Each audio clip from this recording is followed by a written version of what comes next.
राधे राधे दोस्तों। आज है शरद पूर्णिमा और आज हम करने जा रहे हैं शरद पूर्णिमा व्रत की कथा, जो कि सुनने मात्र से ही सारे कष्ट दूर करती है।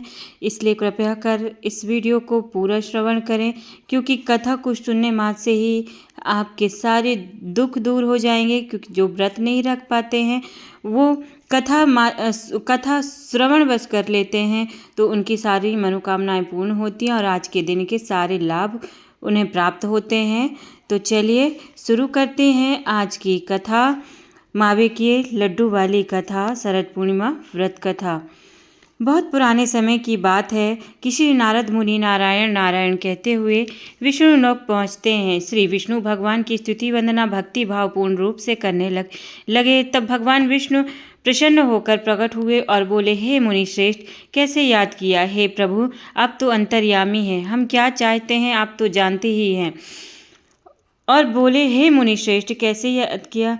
प्रभु मुस्कुराए, हे मुनि श्रेष्ठ, आप ही वर्णन करें। हे प्रभु, जैसी आपकी आज्ञा। प्रभु, मैं मृत्युलोक में चला आ रहा हूँ, वहाँ मानव की व्यथा देखी ना गई।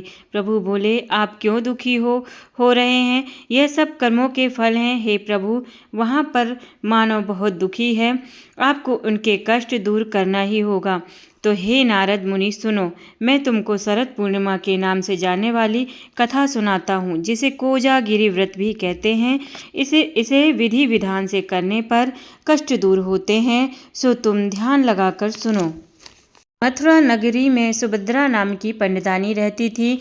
वे शरद पूर्णिमा का व्रत रखती थी। भगवान जी उससे प्रसन्न हुए एवं इच्छित वरदान देते हुए कहा, इसकी विधि विधान सभी को बताइए। तब वह एक साहूकार को यह व्रत की विधि बताती है। साहूकार ध्यान से सुनने लगता है। सुभद्रा बोली, मैं शरद पूर्णिमा का व्रत करती हूँ, यह उसी का फल है। साहूकार ने पूछा, इसकी विधि क्या है? सुभद्रा बोली, एक लकड़ी के पटा पर एक लोटा पवित्र जल भरकर रखें। एक रोली से स्वास्तिक चिन्ह लोटे पर बनाइए। इसके बाद पीतल के गिलास में गेहूं के दाने भरकर रख दें। गिलास पर दक्षिणा चढ़ावें। इसके बाद स्वयं तिलक लगावें। इसके बाद 2.5 पाव शक्कर 2.5 पाव खोवा दोनों को मिलाकर 6 पेड़े बनावें। इसके बाद पूजन कर एक पेड़ा प्रभु को चढ़ावें, दूसरा पेड़ा स्वयं पति देव ग्रहण करें, तीसरा पेड़ा अपने मानदान को दें, जैसे भांजे भानज ननद बहन आदि को दिया जाए।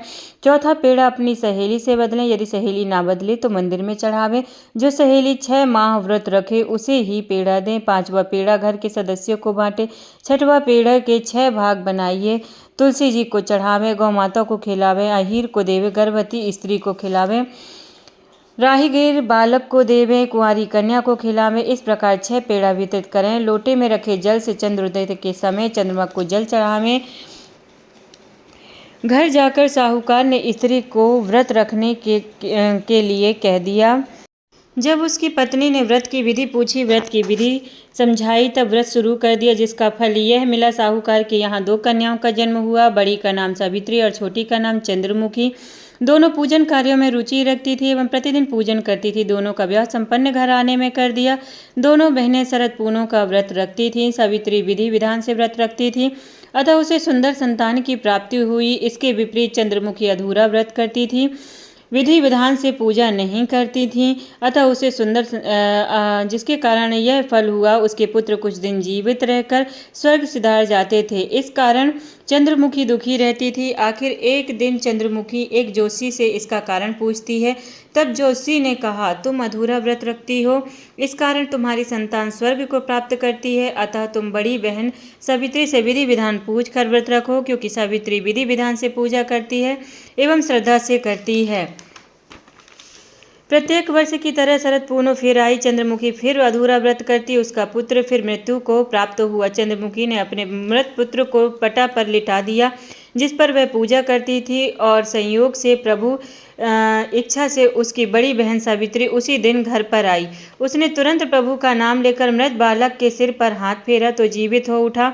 चंद्रमुखी खुशी से नाच उठी। तब उसे शरद पूर्णिमा व्रत का महत्व समझ में आया। उसने तुरंत प्रभु से क्षमा मांगी, बारंबार प्रभु के चरण स्पर्श किए और कहा, ऐसी भूल अब कभी ना होगी।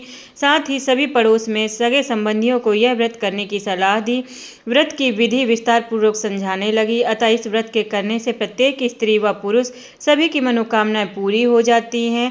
जय हो लक्ष्मी नारायण की, जय हो चंद्रदेव। जैसे चंद्रमुखी की इच्छा पूर्ण हुई वैसे सबकी इच्छा पूरी हो। जय लक्ष्मी नारायण।